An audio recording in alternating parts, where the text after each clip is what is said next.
Working night shifts at a local gas station was supposed to be a simple means to make a living, but it had turned into a journey through darkness.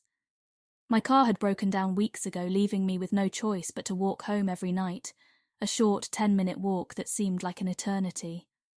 The shadows felt alive, whispering threats as I trudged along the dimly lit streets. My co-worker Alex had always been strange, constantly making advances that made me uncomfortable. The gifts and his lingering attention felt like an intrusion into my personal life. My gut told me he was the one stalking me, but I had no concrete evidence to prove it. One night, as I left the gas station, I saw Alex lurking nearby. My heart raced, and a sense of dread washed over me. Was it really him? My mind played tricks on me, but the feeling persisted, making me question my sanity. As days turned into weeks, I became increasingly paranoid. The police dismissed my fears, attributing them to an overactive imagination. The loneliness and helplessness gnawed at my soul as I walked home each night, always feeling like I was being watched. Alex's actions only intensified my fears. He would show up near my street, even though he lived 5 blocks away. My instincts screamed danger, and I knew I had to confront him. One evening, after work, I mustered the courage to face him. "Alex, are you following me? Why are you doing this?" He appeared taken aback at first, but then a sinister smile crept across his face. "Emma, you're imagining things. I would never do that. You're special to me, that's all." His denial only fueled my suspicions. That night, as I walked home, I saw him again, trailing me from a distance. Fear gripped my heart, but I decided to take a different route, hoping to lose him. In a bid to escape the torment, I took an alternate path home, but it seemed like my stalker knew every move I would make. He always managed to find me, lurking in the shadows, taunting me with his presence. One fateful night, I found myself cornered in an isolated alleyway. My heart pounded and panic surged through my veins. This couldn't be happening. I refused to be a victim, so I confronted Alex once again, determined to get to the truth. "Why won't you leave me alone?" I demanded, my voice trembling. "What do you want from me?" To my surprise, Alex's demeanor shifted from creepy to furious. "You're supposed to love me. Why do you keep pushing me away? You're mine, Emma, and you'll never escape me." His words sent shivers down my spine, and my worst fears were confirmed. This wasn't a simple crush gone wrong, he was a deranged stalker. Before I could react, he lunged at me, overpowering me with ease. In a heartbeat, my world turned dark as Alex dragged me into an abandoned building. My heart raced as I struggled to free myself, but his grip was unyielding. He laughed maniacally, relishing in his power over me. Days turned into nights as he kept me captive, taunting me with his twisted desires. My mind became a prison, and I lived in constant fear of what he might do next. The thought of never seeing my loved ones again haunted me. Meanwhile, back at the gas station, my boyfriend Ryan had grown increasingly worried. When I didn't come home from work one night, he knew something was terribly wrong. He refused to give up on me and activated a tracking app on my phone. In my captivity, the days blurred together. Alex reveled in his delusions, and I felt like a puppet in his dark play. But little did he know that Ryan was on his trail, determined to find me. Ryan had enlisted the help of a tech-savvy friend who managed to trace my phone's location.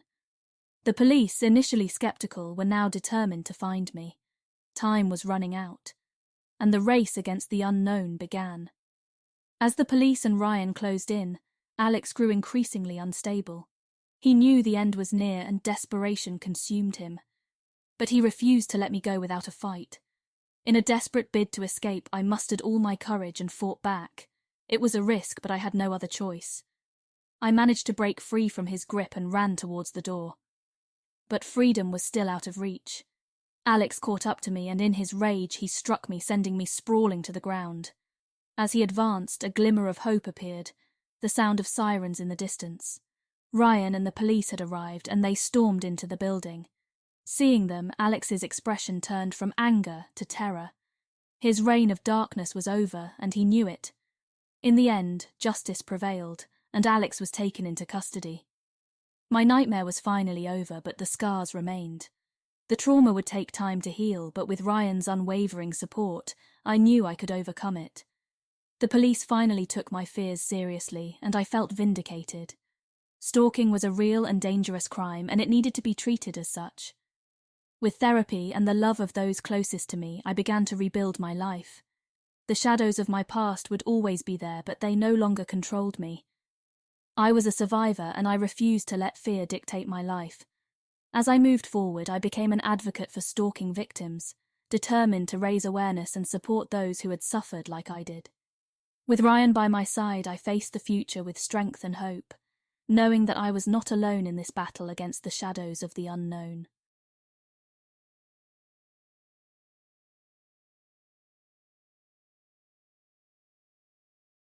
The night was cold and eerie as I left my friend's house.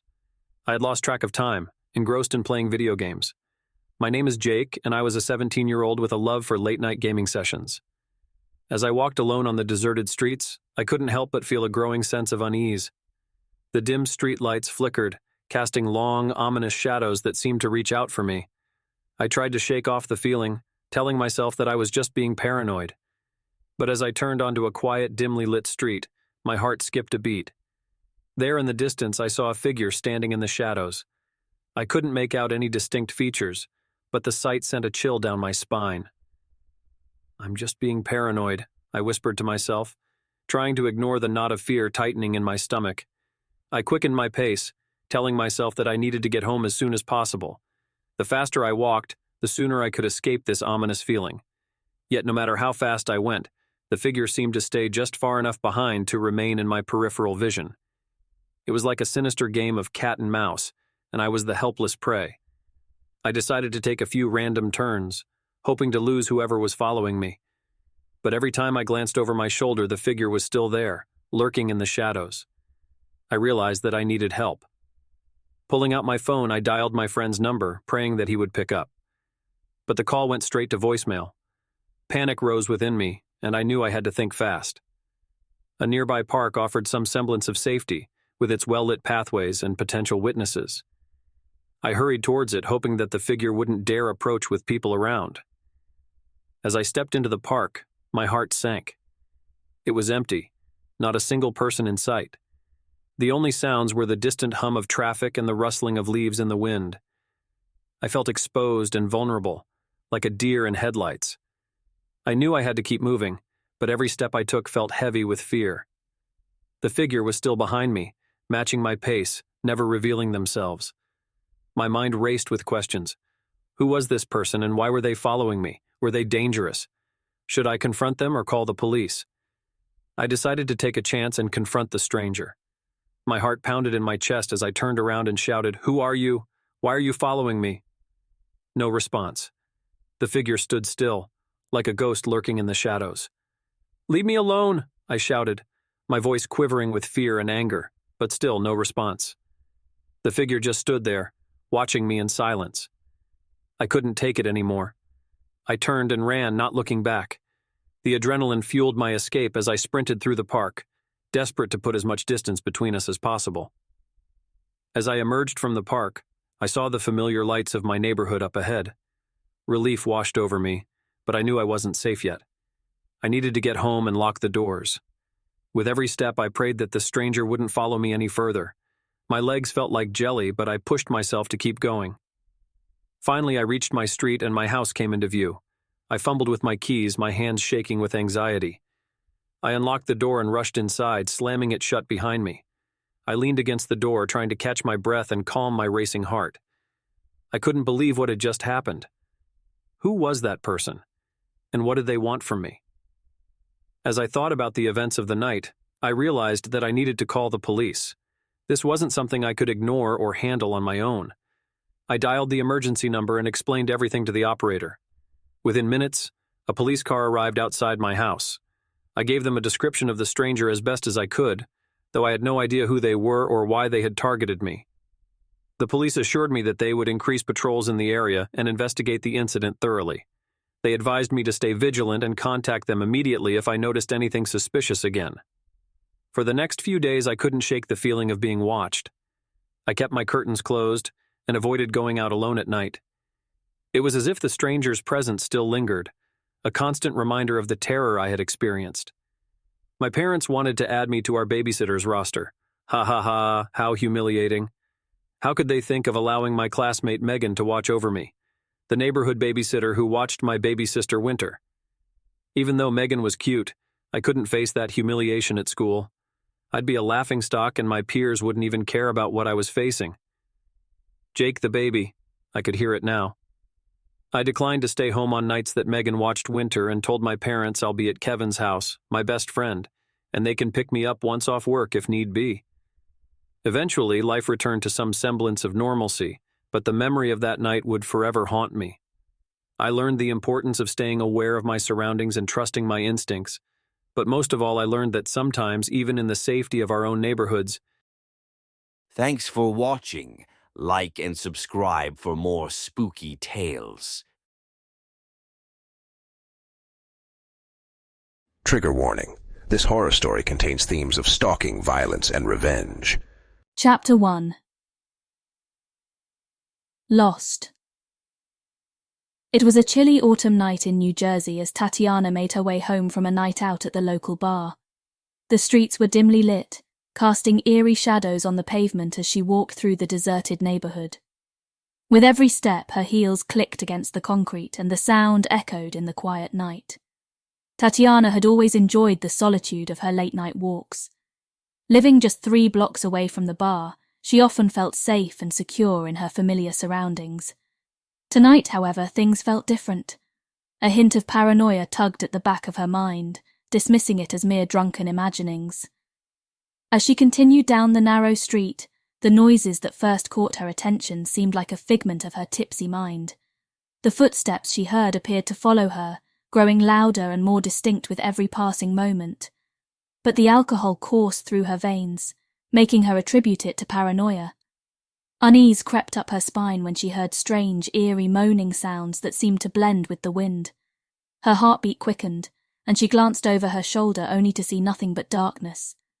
Tatiana chided herself for being foolish and continued her journey, her purse hanging awkwardly from her arm. As she reached for her phone to call a friend for company, her heart sank. She had left her phone at the bar and panic washed over her. Drunkenly, she picked up her pace, hoping to find someone on the streets who could help her. She spotted a Korean man locking up his shop for the night. Desperate for assistance, she approached him. "Sir," she stammered, trying to make her words coherent. "Someone is following me, please. Can you help?" The man glanced at her, concern evident in his eyes, but he shook his head. "I'm closed now, and I don't want any trouble," he said firmly. Tears welled up in Tatiana's eyes as she stumbled away. The feeling of impending doom grew stronger with every step she took. She glanced back over her shoulder and her fears were confirmed when she saw a dark figure in the distance closing in on her. Frantic, she continued to speedwalk, her senses on high alert. The footsteps behind her grew louder, matching her own pace. She wished she could find someone else, anyone who could help her escape this nightmare. Fear twisted her thoughts, making her speech even more incoherent. Suddenly a car appeared down the street, and a glimmer of hope washed over Tatiana. She ran in front of the car, banging on the window and screaming for help. "Please call the police, I fear for my life." But to her dismay, the driver yelled at her to get away from the car and sped off without a second glance. Tatiana was left alone once more, trembling in fear. She turned around to face her pursuer, only to have a cloth cover her face, and everything went dark. 2 days later, Tatiana's friends, Samantha and Chloe, reported her missing.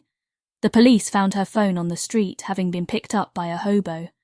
They tracked its location, but it led to a dead end. The hobo was interrogated, but he had no knowledge or involvement in Tatiana's disappearance. The weeks turned into months, and Tatiana remained missing. The city buzzed with rumors and speculations, but no trace of her could be found. Her friends, Samantha and Chloe, refused to give up hope, holding on to the belief that Tatiana would return someday.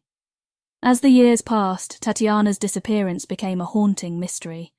Her name faded from headlines, but her memory lingered in the hearts of those who loved her. Chapter 2. Justice.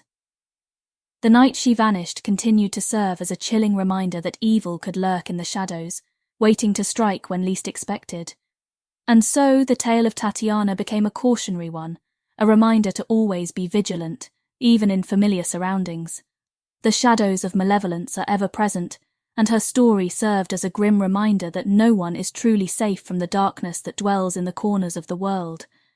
the news of Tatiana's disappearance spread like wildfire throughout the community. Samantha and Chloe refused to give up hope, organizing search parties and handing out flyers with Tatiana's picture all over town. As the days turned into weeks, the police began a full-scale investigation into the mysterious case. Detective Sarah Martinez, a seasoned investigator with a reputation for solving complex cases, took the lead.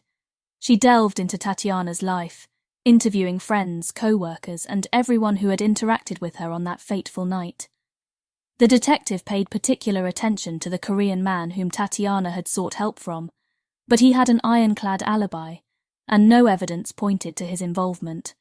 The police retrieved surveillance footage from the bar, hoping to identify anyone suspicious who might have been following Tatiana. In the blurry footage, they spotted a hooded figure, their face concealed by darkness.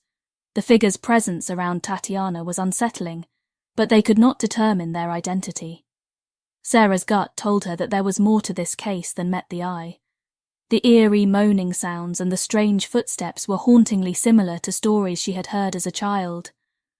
Old legends about malevolent spirits roaming the night streets echoed in her mind, and she couldn't shake the feeling that evil truly lurked in the shadows.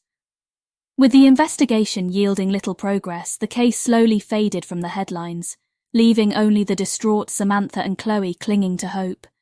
They refused to let Tatiana be forgotten, tirelessly searching for any clues that might lead them to her. Months passed and the trail seemed to have gone cold, but just as hope was dwindling, a glimmer of light appeared on the horizon. A young woman named Mia came forward, claiming to have information about Tatiana's disappearance. She had been at the bar on that night and remembered seeing a suspicious figure eyeing Tatiana from a distance. Mia's description of the person matched the hooded figure from the surveillance footage. Although she couldn't identify them, she recalled seeing the person leaving the bar shortly after Tatiana. Mia's testimony reignited the investigation, and Detective Sarah knew that they needed to find this person. With Mia's help, the police released a sketch of the hooded figure to the media, hoping that someone might recognize them. The public response was overwhelming, with numerous tips pouring in. Among them, a few mentioned a strange individual known as the Shadow Walker, a local urban legend rumoured to be a malevolent spirit. Sarah was intrigued by these leads, and she decided to delve deeper into the legend. She discovered that tales of the Shadow Walker had been passed down for generations, with accounts of people mysteriously disappearing after encountering this ominous figure. The investigation led the police to an old abandoned building on the outskirts of town, rumoured to be the dwelling place of the Shadow Walker. Sarah, accompanied by a team of officers, decided to explore the eerie structure. As they entered the darkened building, the atmosphere was suffocating, and Sarah felt as though malevolence surrounded them. Every creak and groan of the old floorboards sent shivers down her spine. They advanced cautiously, their flashlights revealing graffiti-covered walls and discarded debris. Suddenly they heard a rustling noise, and their flashlights darted in its direction. There, in the dim light, stood a hooded figure. The officers quickly surrounded the person, demanding them to show their face. With a slow and deliberate movement, the hooded figure removed the cloak, revealing a face that was eerily familiar. It was the Korean man, the one whom Tatiana had sought help from that night. Fear gripped Sarah's heart, and her mind raced to make sense of it all. The man's voice trembled as he spoke. "I didn't want any trouble. I saw her being followed, but I didn't know who the person was. I tried to protect myself, to stay safe. I swear I didn't harm her." As he explained, Sarah sensed his sincerity. The man had been living in fear, believing that he had somehow brought evil upon himself. But he had no connection to Tatiana's disappearance. The revelation that the hooded figure was not the Shadow Walker left the investigation in a state of confusion. Sarah and her team were back to square one, but they refused to give up. Another tip led them to a mysterious group of individuals known as the Seekers of the Dark. These individuals were rumoured to dabble in the occult, searching for hidden knowledge and power. Sarah realised that they might be dealing with a dangerous cult, one that could be responsible for Tatiana's disappearance. The Seekers of the Dark operated in secrecy, and infiltrating their ranks was a difficult task. But Sarah was determined, and with the help of undercover officers, they managed to gather valuable information.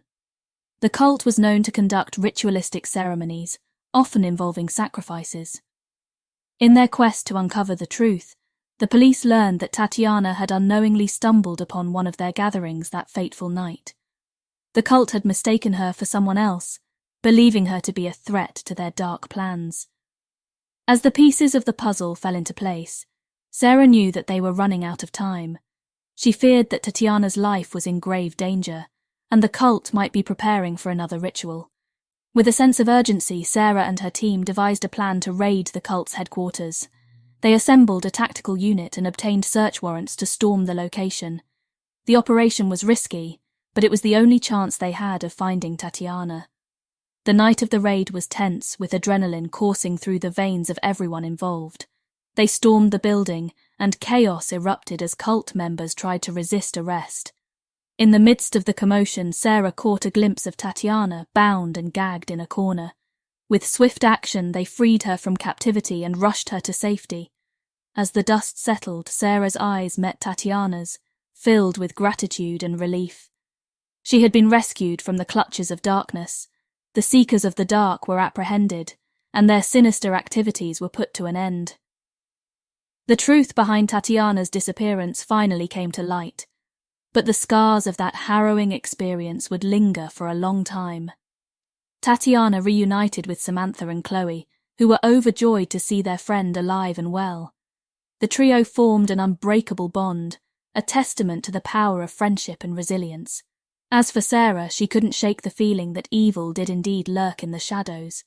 She had faced it head-on and emerged victorious, but the encounter left her forever changed. The memory of those haunting moans and eerie footsteps would forever echo in her mind, reminding her to remain vigilant in the face of darkness. And so, life in New Jersey returned to its usual rhythm. But the tale of Tatiana served as a cautionary.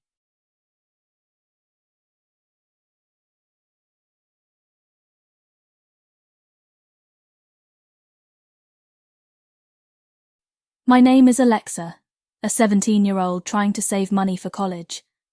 As I walked along the deserted streets, I couldn't shake the feeling of being watched. The hairs on the back of my neck stood on end and an icy chill ran down my spine. I glanced over my shoulder, but the rain and darkness obscured my vision. "It's just your imagination," I mumbled to myself, trying to brush off the unease. "There's nobody there." Yet the feeling persisted. With each step, the sensation intensified. I quickened my pace, my heart pounding in my chest. The only sounds were the patter of raindrops and the echo of my footsteps on the empty sidewalks. I turned into a dimly lit alleyway, hoping it would serve as a shortcut to my street. But as I stepped further into the darkness, the feeling of being watched became unbearable. I knew I had to trust my instincts. I stopped in my tracks and pretended to tie my shoelaces, hoping to catch a glimpse of my stalker. My heart pounded in my ears as I strained my senses, listening for any sign of movement. But the silence was deafening. I started to question myself, wondering if my imagination was indeed playing tricks on me. Maybe I was just tired from the long night at work, and my mind was conjuring up phantoms in the dark. But just as I was about to continue walking, a faint noise reached my ears. It was a soft shuffle, barely audible over the sound of the rain. I held my breath, trying to pinpoint its source. And then I saw it, a shadow moving along the wall just out of my line of sight. Panic surged through me, and I knew I couldn't stay there any longer. Gathering my courage, I straightened up and walked briskly, pretending not to have noticed anything. My heart raced as I made my way out of the alley, my mind racing with questions. Who was following me and why? What did they want? My imagination ran wild with terrifying possibilities. The streets were still empty, and I realized that whoever was following me was doing a good job of blending into the darkness. I couldn't see them, but I could feel their eyes on me, watching my every move. I took a few random turns, trying to shake off my pursuer, but it was futile. They were always a step behind, keeping their distance, never revealing themselves fully. I decided to head towards a more populated area, thinking that being around other people might scare off the stranger. But as I approached a busier street, I couldn't help but feel more vulnerable amidst the crowd. Suddenly, a shiver ran down my spine as I spotted a glimpse of the shadowy figure in the crowd. They were wearing a hooded jacket, blending in effortlessly with the other pedestrians. But I knew they were after me. Fear and desperation washed over me, and I broke into a run, not caring who saw me or what they thought. I needed to get away, to find somewhere safe. My heart pounded in my chest and my lungs burned with every breath. I had no idea where I was going, but I couldn't stop. The adrenaline fueled my flight, pushing me to keep running. As I turned another corner, I spotted a 24-hour convenience store. Relief flooded over me and I dashed inside, seeking the safety of its fluorescent lights and the presence of other people. I glanced around the store, trying to catch my breath and compose myself. My eyes darted to the entrance, half expecting the stranger to follow me in, but they were nowhere to be seen. I approached the store clerk, a middle-aged man with tired eyes. "Can you call the police? I think someone's been following me," I said, my voice shaky. The clerk nodded and dialed the number for me. As I waited for the police to arrive, my mind raced with what had just happened. Who was that person and why were they after me? The police arrived soon after, and I gave them a description of the stranger to the best of my ability. But as they conducted their search, it became clear that the person had vanished without a trace. They assured me that they would patrol the area and keep an eye out for any suspicious activity. Still, I couldn't shake the feeling of being watched. From that night on, I no longer felt safe walking home alone. I asked my friends for rides or took public transportation, anything to avoid the deserted streets. The experience left me with a sense of vulnerability and fear, always wondering if that shadowy figure was still out there, waiting and watching. I may never know who was following me that night or why, but one thing was certain. I would never forget the chilling feeling of being hunted through the darkness. It was a reminder that danger could lurk in the most unexpected places, and that one moment of fear could change your life forever.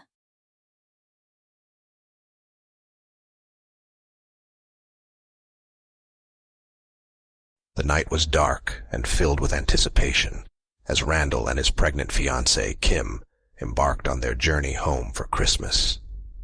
The winding road ahead seemed longer than usual, but Randall wanted to take the extended route through Gertrude Island to introduce Kim to his family. The couple had just finished college, and this holiday would be a special one as they prepared to start their lives together as a family. As they drove, they kept passing the same unsettling sign that read, 40 miles to Gertrude Island. Kim grew concerned, believing they might have taken a wrong turn. However, Randall assured her that they were on the right track. But as they continued, an eerie feeling filled the car, and the atmosphere grew tense. Their unease peaked when they saw a figure on the side of the road, a woman dressed in a white gown, holding a baby in her arms. The sight was unsettling, and Kim immediately thought they should drive past her without stopping. They were avid horror movie watchers, and she knew better than to take unnecessary risks. Randall, always the helpful person, insisted on checking if the woman needed assistance. Despite Kim's warning, he stopped the SUV about 5 feet away from the woman in white. As he got out of the car, Kim pleaded with him not to go, fearing for their safety and the life of their unborn child. The woman in white had an unnerving presence, and the atmosphere around her seemed to grow even darker. Her face was obscured, making it difficult for Randall and Kim to discern her features. Nevertheless, Randall remained determined to help her. Kim gave him an ultimatum: either get back in the car, or they would drive away and leave the mysterious woman behind. Realizing the potential danger, Randall quickly came to his senses and returned to the car. He put the SUV in drive and continued down the road, leaving the woman in white behind. However, as they drove on for about 20 minutes, they were shocked to see the same woman standing ahead. This time, the blanket wrapped around the baby was stained with blood, and a sinister smile crept across her face. The terrifying encounter deepened Kim's belief that something sinister was afoot. She immediately reached for her phone to call the police and report the incident. Unfortunately, there was no cell service in the remote area. Frustrated and frightened, Kim argued with Randall, blaming him for taking an unfamiliar back road, putting their lives in danger. Desperate to find their way back to the interstate, Randall noticed a sign indicating that I-95 South was just 50 miles ahead. But it was puzzling since they were supposed to be on Gertrude Island, and this road didn't seem to lead to the interstate at all. The eerie noises coming from the forest surrounding them added to their growing unease. After what seemed like an eternity of driving in fear and uncertainty, they finally stumbled upon a ranger station with a dim light flickering inside. Randall decided to pull over and knocked on the door, hoping to find someone who could guide them back to safety. An old wrinkly man answered the door, his appearance adding to the unsettling nature of their journey. He asked them what they were doing on the road at this time of night, cautioning them that no one should drive these roads after sunset. The old ranger shared grim news. Over 50 people had gone missing in the past year, presumably taken by the mysterious forces lurking in the woods. Intrigued by Randall's story of taking the scenic route to Gertrude Island, the ranger inquired if they had encountered the woman in white. Randall was taken aback, unsure of what to make of the question. The old ranger, his expression growing dark and ominous, warned them to leave immediately and not to stop for anyone or pay attention to any signs on the road ahead. Feeling a sense of urgency, Randall thanked the ranger and hurried back to the SUV. Kim was terrified, but they both knew they had to heed the ranger's warning. The road ahead seemed never-ending, and they drove on in fear, desperate to escape the sinister presence that haunted Gertrude Island Road. As they continued driving, the darkness seemed to envelop them further. Strange and disturbing noises echoed through the forest, making it difficult for Kim and Randall to stay composed. Kim couldn't help but feel that they were trapped in some otherworldly nightmare. With each passing mile, they became more convinced that there was something deeply wrong with Gertrude Island Road. They encountered more bizarre signs, some indicating shortcuts or alternate routes, but they dared not take any chances. Hours felt like an eternity as they pressed on, the road twisting and turning in seemingly impossible ways. Fear gnawed at their minds, and the exhaustion of the long journey took its toll. Kim continued trying to call for help, but the lack of cell service was a constant reminder of their isolation. With their fuel running low and the mysterious road showing no signs of ending, desperation set in. The encounter with the woman in white and the ranger's chilling warning haunted them, fueling their determination to escape this malevolent place. As the night wore on, the darkness seemed to grow more oppressive, and Kim and Randall's hope for escape dwindled. The sounds of the forest intensified, and at times they thought they heard whispers in the wind. The car's headlights illuminated strange symbols etched onto trees, adding to the air of the supernatural. Time lost all meaning, and they questioned if they were trapped in some sort of time loop, endlessly driving through this nightmarish road. Each time they saw a sign indicating the distance to Gertrude Island, it seemed to fluctuate, creating a sense of disorientation and despair. Just when they thought they couldn't endure any longer, they spotted a faint glimmer of light in the distance. As they approached, they saw a small cabin with a single light flickering inside. It was the ranger station they had encountered earlier, but something was off. The dim light was now vibrant and inviting. Hesitant but driven by the possibility of finding help, Randall pulled over once more. Kim was torn between their desperate situation and her fear of encountering something even more sinister. But their sense of hope won over, and they knocked on the door, praying that the ranger could help them escape this nightmare. To their surprise, the door swung open, revealing the same old ranger from before. He looked eerily unchanged, his ageless face a mask of stoic authority. He gazed at them knowingly, as if expecting their return. "Why are you here? What are you doing on this road at this time of night?" he asked again. Randall explained their predicament, desperate for answers, and how they were trying to find their way back home to Gertrude Island. The ranger's eyes darkened, and he spoke in a low, grave tone. "There is no escape for those who tread this cursed road. The woman in white is a harbinger of doom, and these woods are haunted by malevolent forces. Leave now, before it's too late. The ranger's words sent chills down their spines, but they had come too far to give up now.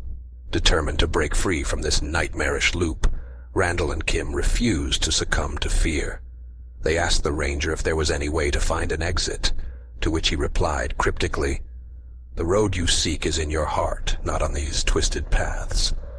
Confused but determined, Randall and Kim took a leap of faith and returned to their SUV. They decided to follow their instincts, trusting that the love they had for each other and their unborn child would lead them to safety. As they drove on, their love and determination seemed to weave a protective aura around them. The forest noises faded, and the signs directing them to Gertrude Island vanished. The air grew lighter, and the darkness slowly receded. In a surreal moment, they saw a sign for I-95 South, just as Randall had noticed before. This time, they knew it would lead them back to the interstate. The road ahead was clear, and they followed it without hesitation. After what felt like an eternity, they finally emerged from the cursed road. The sight of familiar surroundings and the distant lights of civilization filled them with relief. They were no longer lost in the haunting darkness. Randall and Kim made their way to Gertrude Island, where they were warmly welcomed by his family. As they embraced their loved ones, they recounted their harrowing journey, though they kept the supernatural encounters to themselves. As the years passed, Randall and Kim's bond only grew stronger. They knew that their love had transcended the malevolent forces that sought to tear them apart. Though they tried to forget the horrors of that night, they also knew they had faced a darkness that most could never comprehend. Randall became a renowned author, writing captivating stories of love, resilience, and the supernatural. He shared their tale with the world, hoping that others would draw strength from their experience. And so, the legend of Gertrude Island Road lived on, a cautionary tale to those who dared to venture into the darkness, and a testament to the power of love and determination in the face of unspeakable horrors. Thank you for your support. Stay tuned for longer spooky stories. Support our channel by liking this video and subscribing to the channel. You won't regret it.